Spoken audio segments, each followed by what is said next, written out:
support behind the candidate that they wanted to. You know, at the end of the Constitutional Convention in 1787, Benjamin Franklin was asked out on the street by a woman what kind of a government that we would have. And he replied to her, "A republic, ma'am, if you can keep it." And that's what our job is. For 250 years, it's been our American duty to maintain our republic and to make sure that our elections are secure.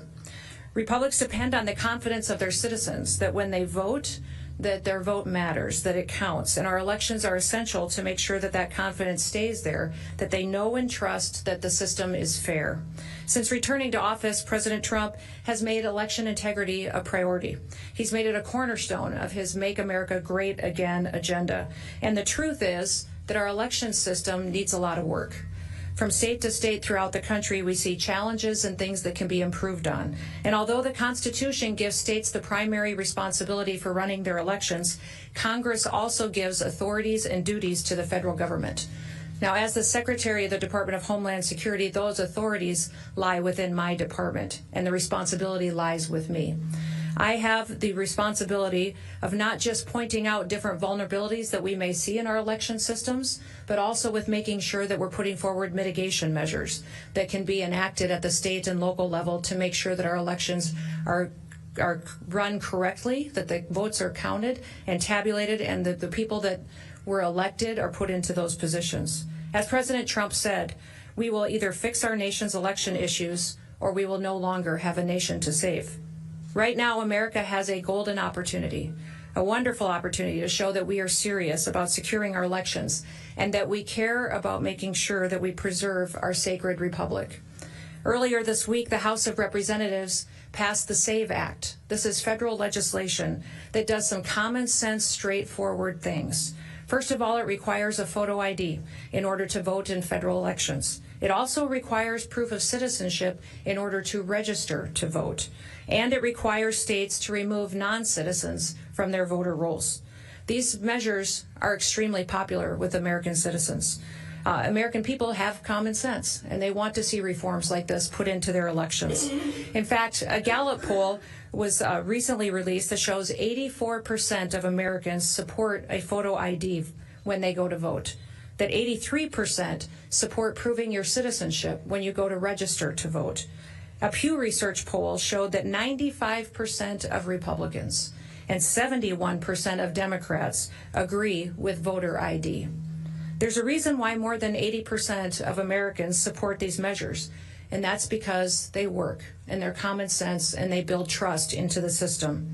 It's common sense that our elections should belong to the American people, that they should be the ones who get to vote, whose votes are counted, that they get one vote, not more, not less. It's common sense to make sure that foreign nationals don't vote in our elections, don't elect our leaders, and have a say in how our country runs. They don't and should not be allowed to be trampling on the voice of the American people, and will no longer allow American citizens to be disenfranchised, to have their voices suppressed by criminals, by hostile foreign actors, and by illegal aliens that shouldn't be here in this country. It's a fact that non-citizens have been voting in our elections. They've been registered and they have voted from state to state. For example, one of the most recent individuals that we've talked about is Ian Andre Roberts. He was an illegal alien from Guyana that was arrested by ICE while serving in Des Moines, Iowa as the school district superintendent. Perhaps you remember hearing about that arrest. Despite him being here illegally in this country, he was registered to vote in Maryland. He had a long rap sheet also of criminal charges, including narcotics possession, second and third degree possession of a weapon, and criminal possession of a forgery instrument. In Coldwater, Kansas, we had an illegal alien that was able to vote and was even elected as a mayor. He was charged by the Kansas Attorney General last fall for voting without being qualified and to election perjury charges thanks to assistance from the United States Citizenship and Immigration Services Agency. As it stands, current guidelines for the National Voter Registration Act effectively stop states from going forward and checking citizenship during registration. The Save America Act would fix this. It would make sure that we close those loopholes and that we ensure in American elections only Americans vote. Critics assert that the Save America Act will somehow hurt American voters. That's just absurd and absolutely not true. One of the claims that they have made in criticizing this bill is that they say that newly married women would be disenfranchised because they've had a name change. Well, there's many women out there, including myself, who've been married and changed our names when we re-registered to vote.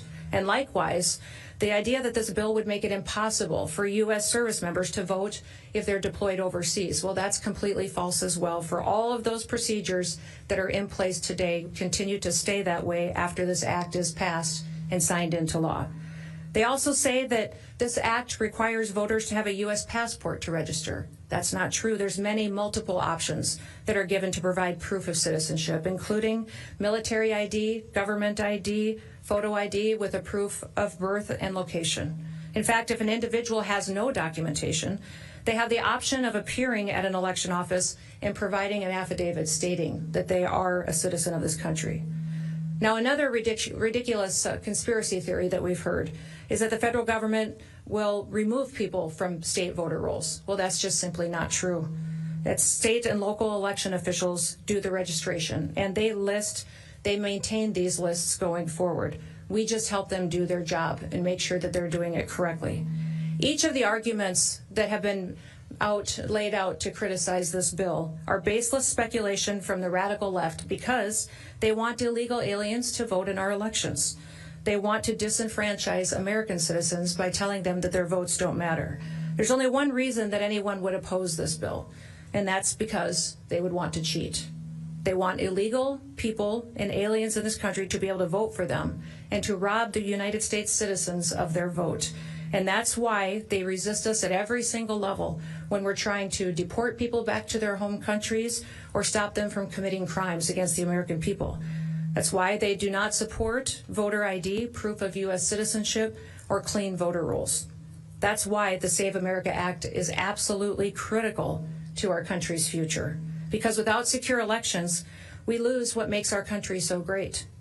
And then when we lose that, we lose our country altogether. Almost 200 years ago in 1833, a Supreme Court Justice Joseph Story warned us with this.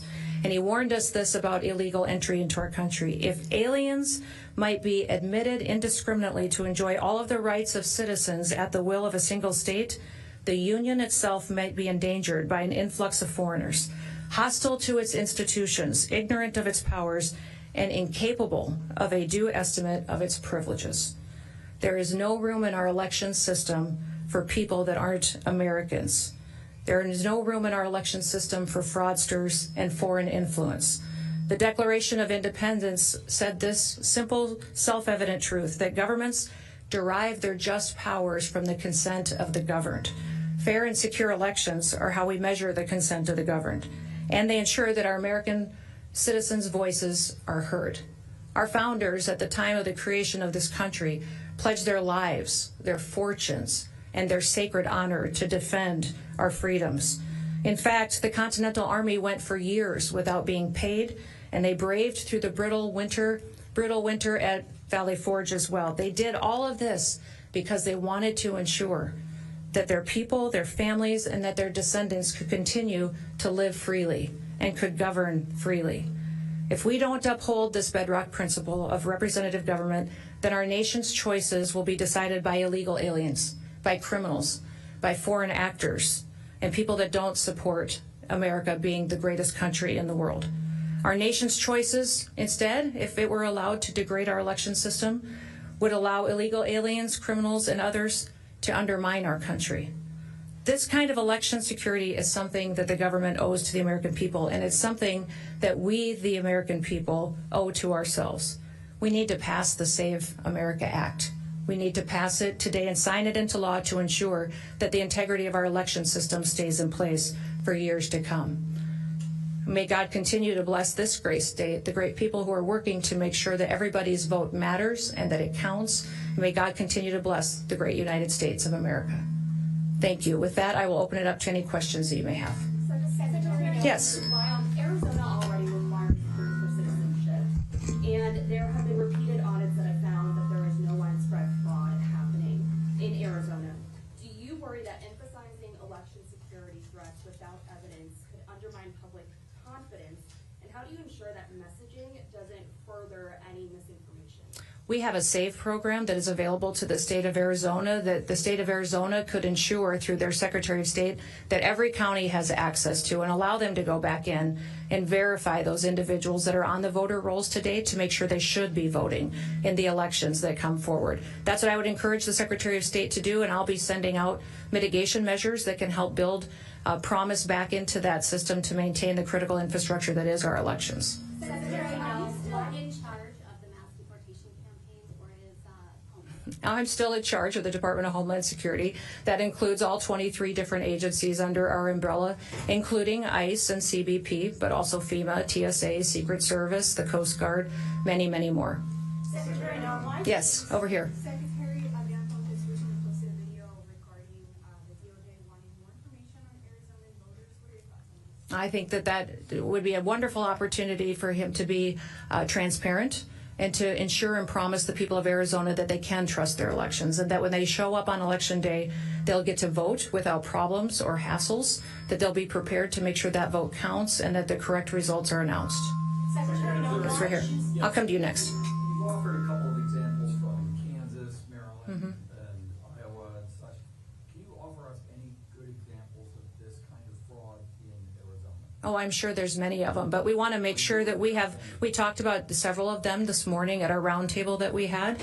We talked about individuals that may be registered to vote in this state but truly live in another state. I understand that you have mobile homes and boats on lakes that individuals may have as their voter registration address, but not necessarily that is where they live. They live in another state, such as California or on the East Coast. Those kind of situations are things that your county officials should be bringing forward and be asking your Secretary of State for the opportunity to take off the voter rolls if they shouldn't be there. Secretary Yeah. Noem? Oh, right here. Sorry. Why choose to do this press conference this way? Your agency is about to run out of funding. We were just here in Arizona last week at the border, and obviously you bused all of us to a secure facility, and I'm curious as to why choose to do this press conference this way on something that doesn't seem top secret. Oh my goodness, this is our critical infrastructure. So one of the things I think is good for all of you to know is that the Department of Homeland Security's mission is to defend the homeland, which means that even on our worst day, should we have an attack, a terrorist threat, if something disastrous happened to our country, the agency of FEMA under the Department of Homeland Security is responsible for running our government, which means that according to law, the authorities that are under this department is maintaining our critical infrastructure, which means it's my job to make sure that our electrical grid is sustained and intact and operational, that we ensure that we protect our cybersecurity. Any kind of manipulation or threats we face on anything that's said or done on the internet is my responsibility. Our water systems, making sure that people have the water that they need for their communities to live and take care of their families. And elections is another one of those critical infrastructure responsibilities that I have as well. And I would say that many people believe that it may be one of the most important things that we need to make sure we trust is reliable, and that when it gets to election day that we've been proactive to make sure that we have the right people voting, electing the right leaders to lead this country through the days that we have, knowing that people can trust it. That's why you're here. For me, I do press conferences because I want to be transparent and let you ask questions and have conversations. But I hope that you do recognize that in the past, your state has been an absolute disaster on elections, that your leaders have failed you dramatically by not having systems that work, by disenfranchising Americans who wanted to vote, that had to stand in lines for hours because machines failed or software failed. There's no state that could use more improvement than Arizona. And you should be asking all of your leaders what they're doing to fix the system. What are they doing to make sure that individuals in this state can trust that their vote is going to be taken, that it's going to be counted, and that it's going to matter to make sure the right people are in charge? Yes. Right over here? Yes. In Arizona, we already require proof of citizenship to register to vote, but we also allow members of our tribal nations to use their enrollment documents to vote. Under the SAVE Act, they wouldn't be able to do it. The tribal IDs are recognized.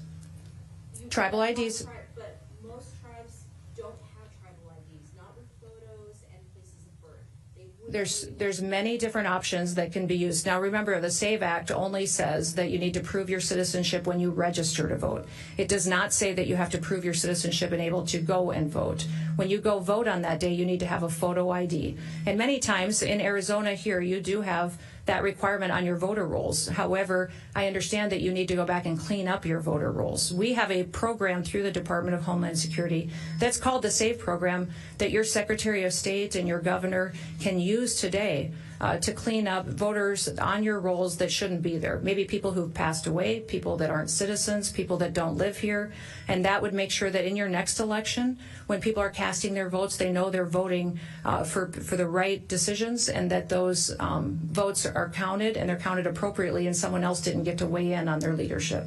Secretary Noem, Last one. Regarding the El Paso airspace closure, can you confirm that CBP actually hit a party balloon that it thought was a drone with a laser earlier this week, as it was reported? And if that is true, why wasn't the action coordinated with the FAA? You know, this was a joint agency task force mission that was undertaken, and we're continuing to work on the communication through that, but recognize we're grateful for the partnership with the Department of War and the FAA as we go forward.